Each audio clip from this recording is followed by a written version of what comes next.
আসসালামু আলাইকুম বন্ধুরা, একটা ভিডিও নিয়ে চলে এলাম। একটা লাইক করে দিও, একটা করে লাইক, একটা করে কমেন্ট করবে, তবে তো ভিডিও করতে ভালো লাগবে। যারা একটু সেলিব্রিটি হয়ে গেছে ওদেরকে লাইক কমেন্ট শেয়ার করছে।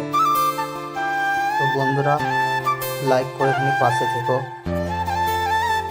ঠিক আছে বন্ধুরা, একটু পাশে থেকো।